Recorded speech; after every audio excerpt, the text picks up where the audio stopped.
World. Yes.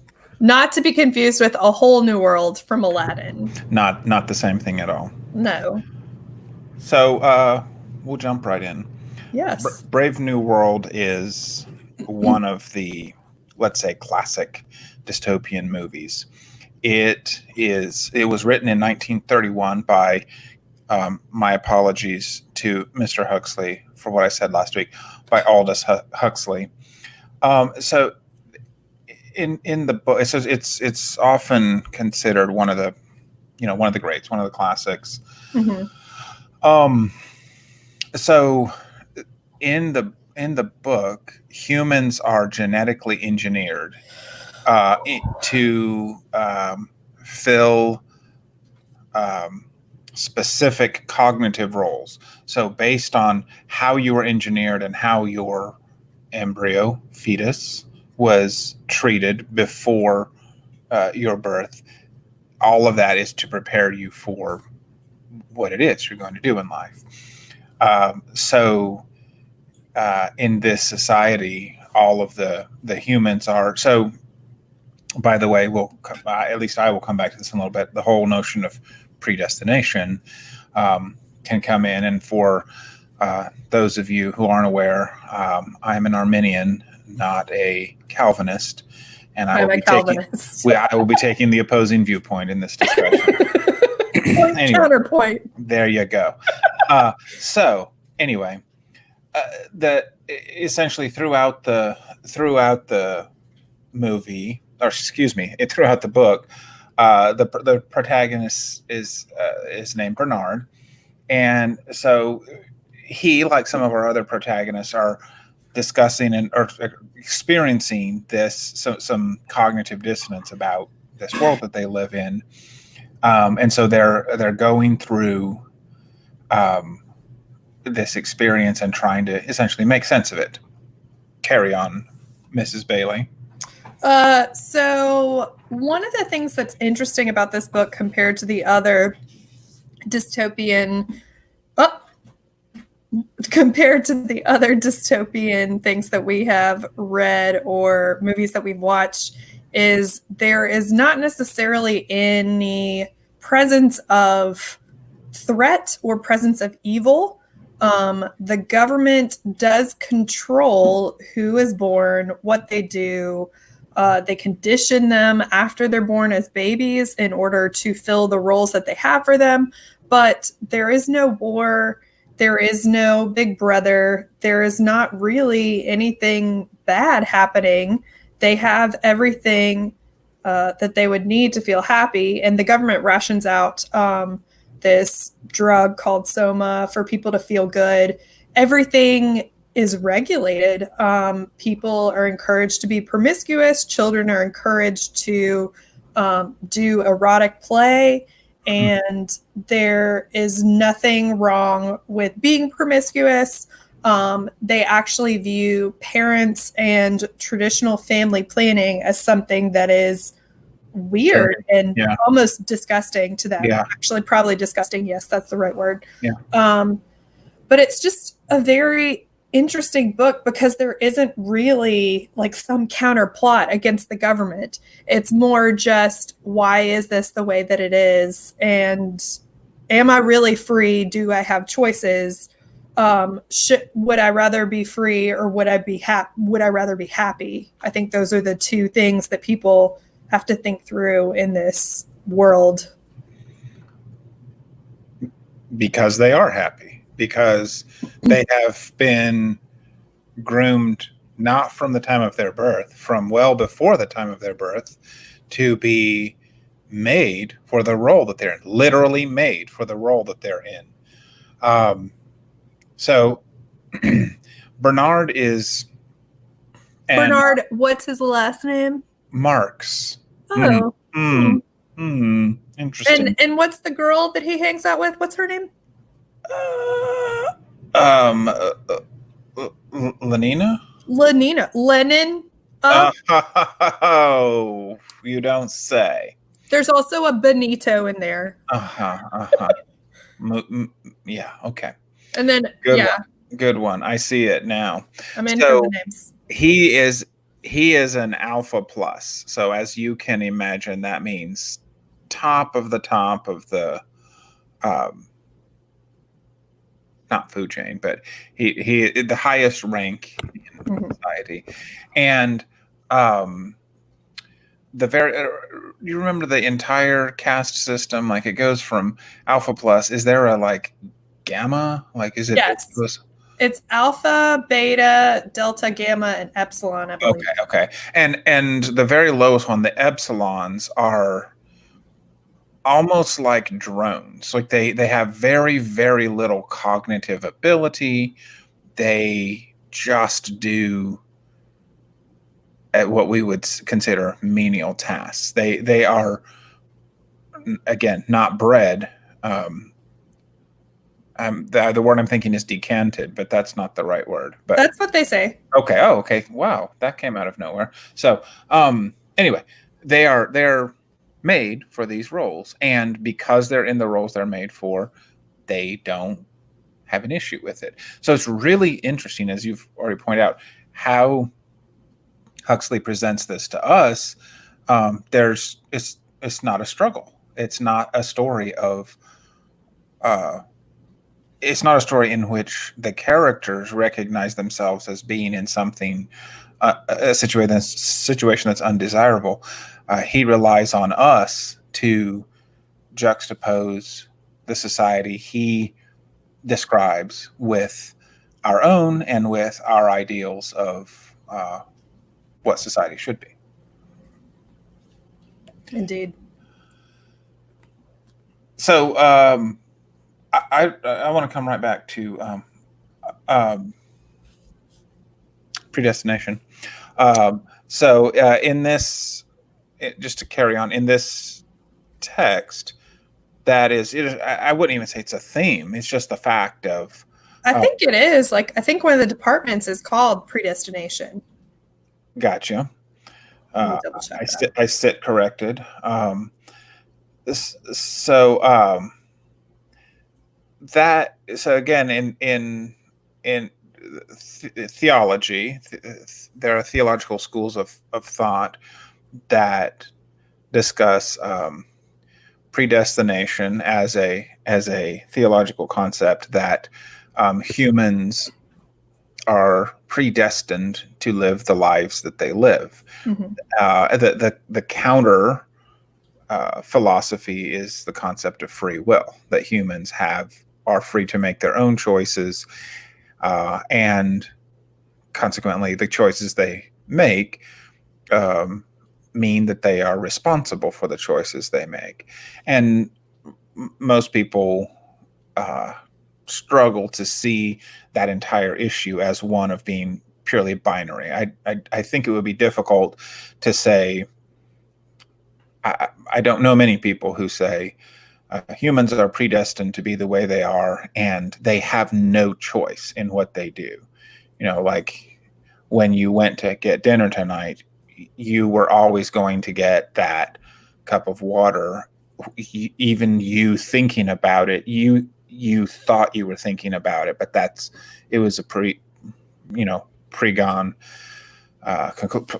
conclusion. And then on the other end, very few people think that very few people who engage in this discussion from a theological standpoint think that humans have full control and that there is no divine or supernatural hand in what's happening.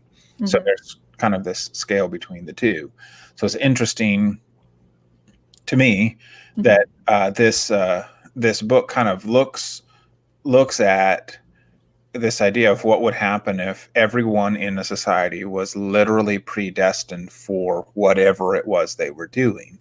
And would that in fact be a utopia? If you knew that you were made, because that is now almost like a motto or a mantra, like I was made for this, I was born for this. And you're like, oh, he believes in himself. And there's like, well, yeah, you're a gamma. You were made for this. You know, that kind of thinking. Anyway, it's for me, it's a good opportunity to think through a lot of those issues that this raises. And then if you look at the authors and the characters, the names of the characters, and then some of the characters that are mentioned in the book, appears to be some clear tie-ins to some of these concepts. Absolutely. So there is a laboratorial room, actually the room where the embryos are grown, monitored, and conditioned or engineered. It's called the social predestination room. Yes. So that's actually the name in the book. And for our viewers out there, this was written in the 30s. So they do use the term savage to refer to Indians or Native Americans. And there is at least one Negro used instead of African American or Black. So it's very dated, but it is still something that we can evaluate and use to look at life today. So it is a little bit like Gattaca, where there are genes, they know how long people will live. There's also not a lot of mention of death or aging or people being old. It's really similar to a world like Logan's Run, where everybody's young and everybody's living life and having their best life. Mm-hmm. But our character is wondering, is that the only thing left? And going to your point of predestination versus free will, I mean, this guy was set up to be Alpha Plus. Like, he was predestined to be, he was genetically engineered, socially conditioned, and brought up in such a way that he should be at the top of his game, and he's still not finding satisfaction in that. So I think he does wonder about free will, but I also see, I mean, I asked my husband this today, why did I become a teacher if I have to grade so much? Nice. But I think there are different things there are different facets of everything that we do that we don't necessarily enjoy, but there's probably some underlying reason why we're doing what we're doing. I don't know. But I can get deeper on the predestination versus free will thing if you want to go there. No, that's good. Just to point out that is... Sorry about that. I've been outed in this. But here I am. I'm back. So yeah, we've that's an adequate addressing of that issue. What else comes to mind in the... They talk a lot about consumerism, buying everything. Basically, the population is set up to consume so that the economy can continue, that industry can continue. Also, their years are measured in AF, which does not stand for our colloquial AF, but it's after Ford. They use the date of Ford's first Model T in the assembly line as a way to reference years. So I believe, according to something else I saw, this book is taking place in the year 2540 AD. So it's in the distant future. Right. And to me, it's easy to discern why they chose Ford as their sort of messiah figure, because he pioneered and perfected the idea of mass producing, in his case, vehicles, in this case, engineering and mass producing humans and citizens. So for our viewer who is enjoying the show, or will be shortly, some connections and takeaways. Okay, so definitely connections. So my husband and I have been watching the series Devs. It's FX on Hulu, and it stars Nick Offerman as a computer genius software developer Right. tech company CEO, and the season finale or series finale, we don't know if there's going to be another season, but it came out this past week and we watched it. And the series has a lot to do with free will versus predestination. Right. Especially in the last episode, of course, everything comes full circle.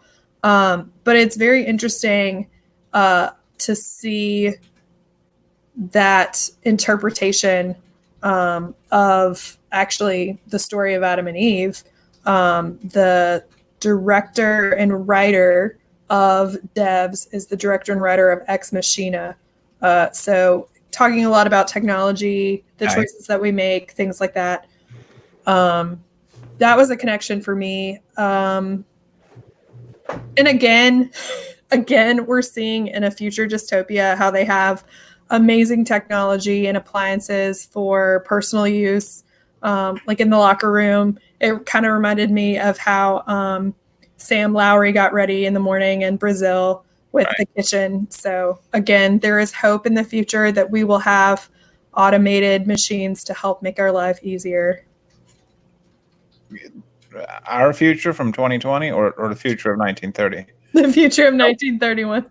Oh, okay. Because I was like, you do know we have those things, right? Yes, we do. Okay, gotcha.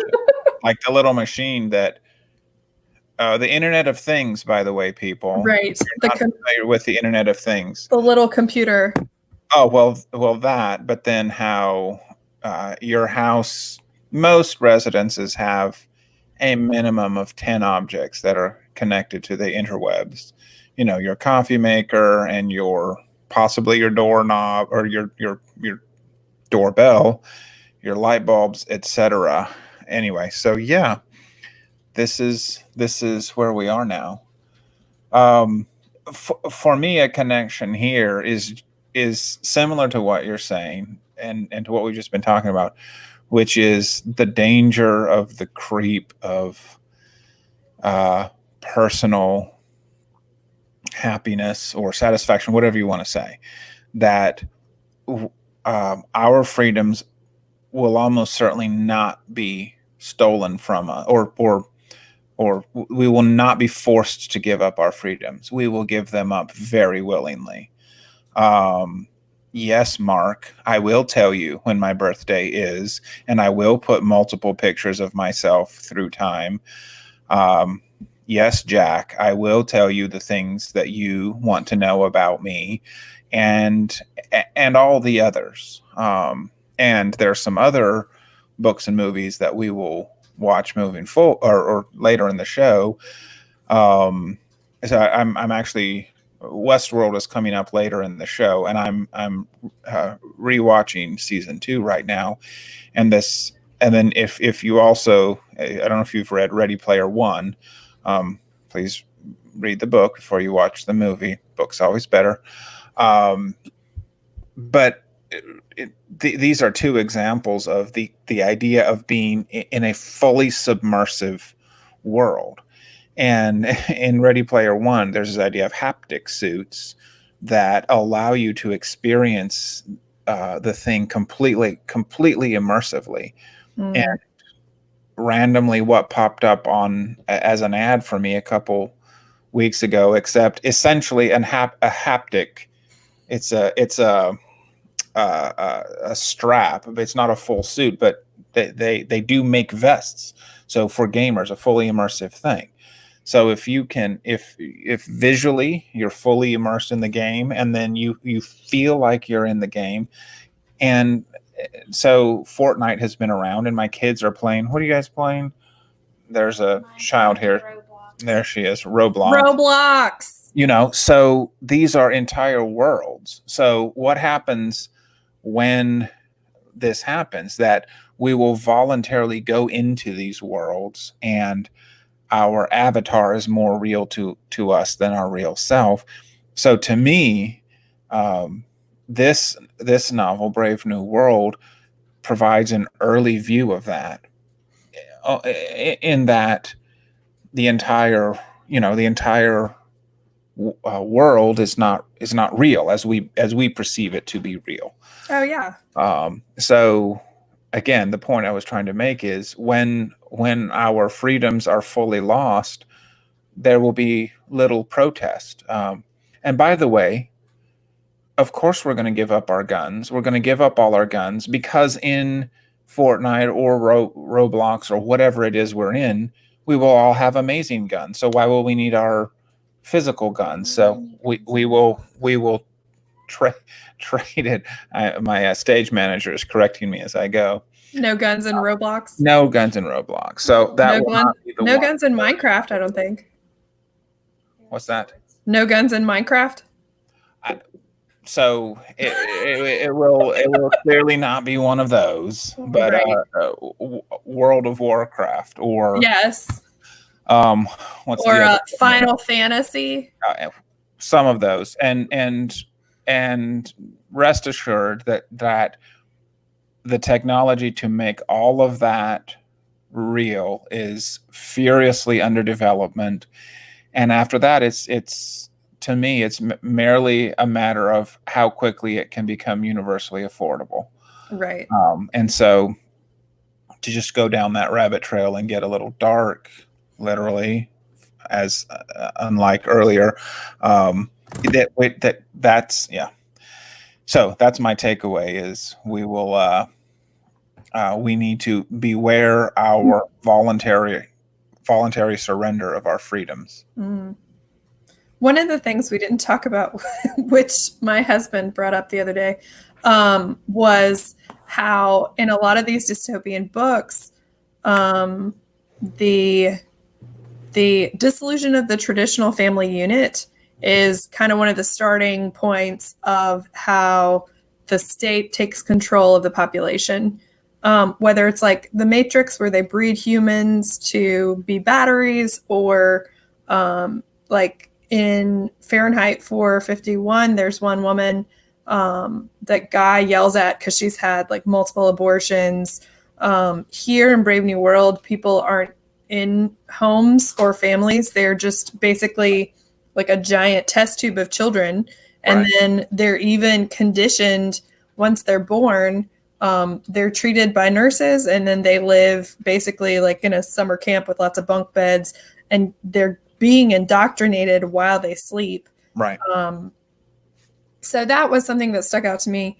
And then another thing that we didn't discuss was the use of soma, which is very prevalent in this book. And I think all of us have our own soma in different ways, especially with the quarantine. It's kind of coming out in different ways, whether it's drinking or scrolling on Facebook and looking at things all the time, always, or if it's a substance or it's not. But there's always something that we use to numb ourselves or to get away from things instead of actually dealing with the problem. And I think that's one of the things I respect about Bertrand, is that he wants to figure out what's at the bottom of it. Like, he isn't just willing to drug himself and numb himself or use whatever's around him to feel better. He wants it to be different. So there we go.